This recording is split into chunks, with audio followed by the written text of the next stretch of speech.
Hi, it's Leanne, and I'm here today with my review of the sixth book I've read from this year's Man Book Longlist, which is Sabrina by Nick Drnaso, which I hope I've pronounced correctly. I'm going to start off with an admission that I don't think this book should be eligible for the longlist. Now, in no way whatsoever do I see graphic novels as a lesser form of storytelling. This whole shelf behind us has many graphic novels and comic books on. I love graphic novels. I would probably go so far as to say that my favourite graphic novel of the year would probably always come out ahead of whatever wins the Man Booker Prize that year in my rankings. So this has nothing to do with me thinking that a graphic novel shouldn't be eligible for reasons of quality. I just think it goes against the parameters of the award. Now I know there is a long poem in this year's long list too, which I haven't read yet. I think is it The Long Take, I think. I haven't read it yet, but I know there again are discussions about whether that should be eligible, and it has been decided that it is. I'll get to that when I read that book. But to me, it's normally the case that short story collections, poetry, plays are not eligible for the Man Booker. And if they're going to expand these parameters, that is fine. But you have to make that clear in the rules. So, you could say just any storytelling that is in print, that's fine. That is eligible. And that's not a problem. But they are not the rules. And so I don't believe this should be nominated. However, having said that, is it a good graphic novel? Yes, it absolutely is. Is it the best graphic novel I've ever read? No, but it is a very, very good one. And I can definitely see why it has been nominated. This is about the titular Sabrina who has gone missing, and it's about how the people who are closest to her, as well as the people who are around those people, so her sister, her boyfriend, how they cope with the situation. It has a lot to say about conspiracy theories, about the internet and how we approach tragedy and horror stories in the modern age. There is a radio show in it which is very much seems to be based on Alex Jones, who is the conspiracy theorist who has, amongst other things, declared that he believes Sandy Hook to be a hoax, who has encouraged his followers to harass the parents of the children who were murdered at Sandy Hook. And this also plays into the story of Sabrina, where characters in the book are again kind of harassed due to a lack of belief surrounding what has happened to Sabrina.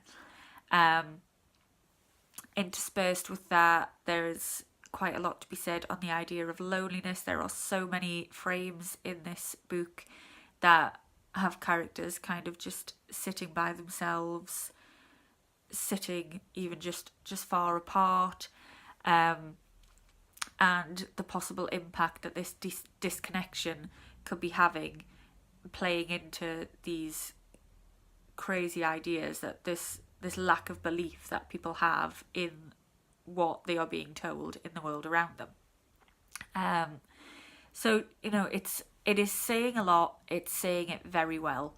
The artwork is very simple. You really have to be paying attention to it to pick up on nuances in the characters' expressions, in the body language.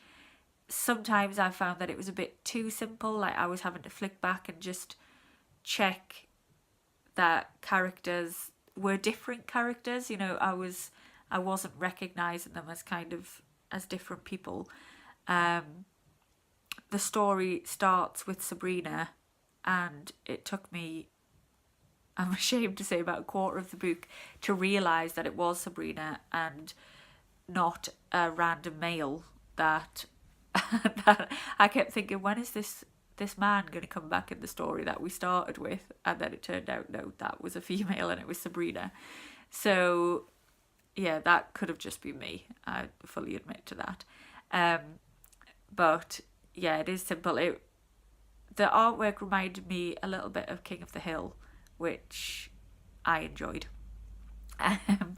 But yeah, you, like I say, you really have to be paying attention, which is a good thing. I think in any novel, especially a novel that is nominated for a literary award, it shouldn't just be surface level. And so again, I see this as a very complex, it was moving, it was a very good graphic novel that I will be recommending to lots of people. I don't think it should have been longlisted. Saying that, however, now that it has been longlisted, I kind of do hope that it makes the shortlist. We'll see when I get to the end if I find books that I end up loving more than this. But for what it has to say, it's definitely worthy of a place. I just wish that they had changed the rules before they announced the long list to allow this to be on with no controversy whatsoever. But if you haven't read a graphic novel before, I think it's a good place to start as well. It is a very impressive book, and the images and the writing work very well together, which is exactly what a graphic novel should do. So I hope that graphic novels get more of an audience as a result of this, and people who see that, as much as I love superheroes, that this isn't what comics, that all that comics have to offer. There's a whole world out there, and it's a really exciting world as well. It's a really exciting genre, and one that should definitely not be seen as the niche genre that it is. And that is me almost halfway through.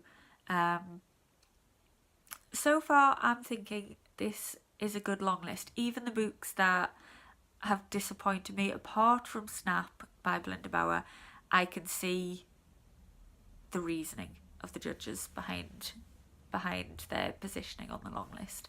And I'm really looking forward to seeing what else this year's list has to offer. So I will be back soon with book number 7, and I will see you then. Bye bye.